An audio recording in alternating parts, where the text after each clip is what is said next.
سال کے بعد کچھ عرصے کے بعد ایسا ایک وقت ٹائم پیریڈ ہمیں گزارنا چاہیے کہ ہمارے معدے کو سکون ملے. سنتی ہو اور 30 دن اللہ نے رکھی ہے، تو 30 دنوں میں تازہ دم ہو جاتا ہے معدہ دوبارہ سے پورا سال چلنے کے لیے.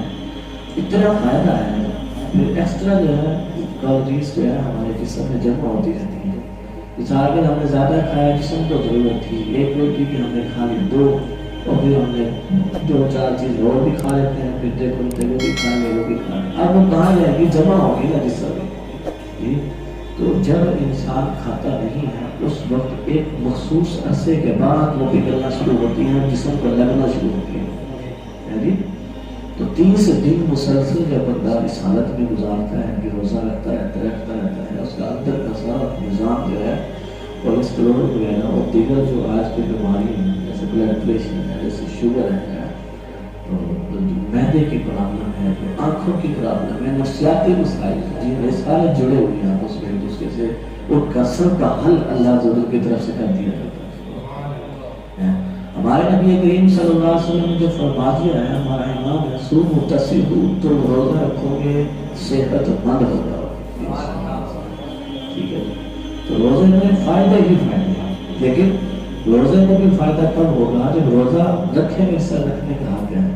ہم لوگ عمومی طور پر، آپ لوگ بھی اس کی گواہی دیں گے، غیر رمضان میں اتنا نہیں کھاتے ہیں جتنا رمضان میں کھانا شروع کر دیتے ہیں. اور بعض لوگوں کا وزن تو رمضان میں بڑھ جاتا ہے، بجائے کم ہونے کی. آپ دیکھ لیں، دیکھیں آگے آگے حدیث میں بیان کیا گیا ہے اس میں رزق بڑھا دیا جاتا ہے، لیکن اس کا نظارہ پورا سال جو لوگ فروٹ نہیں کھا سکتے ہیں، حالانکہ رمضان میں مہنگا کر دیا جاتا ہے. ٹھیک ہے جی، رمضان میں پھر بھی کسی قدر وہ کھا ہی لیتے ہیں. پورا سال ہم اتنے اچھے کھانے نہیں کھاتے ہیں، اتنی اچھی چیزیں نہیں بناتے، پورے نہیں بناتے ہیں. پورا سال کیا بناتے ہیں؟ وہ کھانا ایسا بنتا ہے کہ رمضان میں بنتا ہے، افطاری میں بنتا ہے، تو اس میں بھی کم کھانا چاہیے اس کا.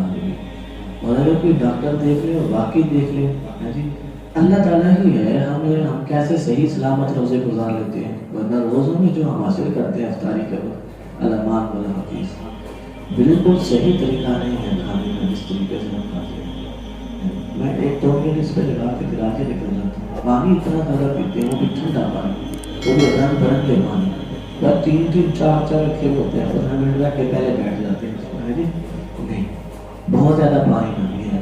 ایک دم سے روزہ کھول دے گی، معدہ صبح کا خالی تھا، اب ایک دم سے اس پر لوٹ رہا ہے. اس پر چاہیے یہ کہ تھوڑا سا پانی پیے، تھوڑا سا کچھ جو کھانا ہے کھائیں. بہتر یہ ہے کہ کوئی تلی ہوئی چیز نہ کھائیں، پکی ہوئی چیز نہ کھائیں. جو قدرتی کچھ ہے جیسے کھجور ہے، جیسے فروٹس وغیرہ ہے نا، وہ کھا سکتے ہیں. آدھی ایک روٹی کھا کے سادہ کھانا کھا لیں. بہترین روزہ آپ کا نہ نزلہ ہوگا، نہ زکام ہوگا، نہ گلا خراب ہوگا، نہ بخار ہوگا. اللہ میں بیمار پڑ جاتے ہیں کیا کرتے ہیں، نہ تراویح پڑھنا مشکل ہوگی. تو جو تھوڑا سا کھا کے نکلنا ہے نماز پڑھنے، پھر آپ بہتر سمجھتے ہیں تراویح سے تھوڑا پہلے یا تھوڑا بعد مزید آپ کھانا چاہتے ہیں کھا لیں. سحری اچھی کر لیں آپ بے شک سے، سحری میں حرج نہیں ہے، وہ اچھی کر لیں، لیکن افطاری میں جس طرح کا ہم مطالعات کرتے ہیں ایسا نہیں کرنا چاہیے.